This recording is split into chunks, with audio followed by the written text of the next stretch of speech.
काल की उस चहल पहल भरे माहौल में, जहां मुंबई की सड़कें कभी खामोश नहीं होती, रहती थी एक लड़की जिसका नाम आरजू था।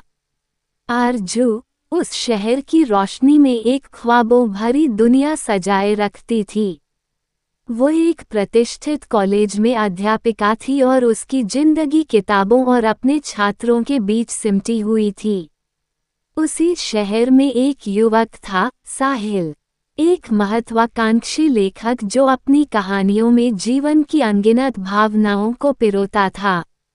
साहिल और आरजू की मुलाकात एक लिटरेचर फेस्टिवल में हुई, जहां आरजू ने साहिल के उपन्यास पर एक बेहद प्रभावशाली भाषण दी। उनकी पहली मुलाकात से ही दोनों के बीच एक अनजानी सी बेबाकी और गहरी समझ विकसित हो गई। दोनों के दिलों में एक दूसरे के लिए गहरी इज्जत और चाहत पनपने लगी। लेकिन आरजू के जीवन में एक ऐसा मोड़ आया जब उसके परिवार ने उसकी शादी का फैसला कर दिया।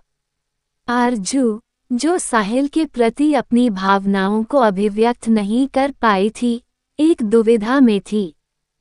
साहिल ने जब ये सुना तो उसे लगा कि उसकी जिंदगी की कहानी का एक अध्याय बिना समाप्त हुए बंद हो रहा है। उसने आरजू से अपने दिल की बात कहने का निश्चय किया और एक बारिश की शाम, जब दोनों ने एक ही नाव से सफ़र किया, साहिल ने आरजू को अपने दिल की गहराइयों से निकली अनकही बातें सुनाई। आरजू, जिसने साहिल के प्रति अपनी भावनाओं को छुपाए रखा था, वो भी आखिरकार उस शाम खुलकर सामने आई। दोनों की अनकही भावनाओं का आदान प्रदान उस शाम को मुंबई की बारिश में धुल कर सजीव हो गया। उसके बाद एक नई शुरुआत हुई। आरजू और साहिल ने अपने अनकहे लफ्ज़ों को कह दिया और अपने प्रेम को सबके सामने लाने का फैसला किया। वे दोनों एक नए जीवन की ओर बढ़े, जिसमें उनका प्रेम, उनके विश्वास और उनकी कहानियां साथ चलती रहे।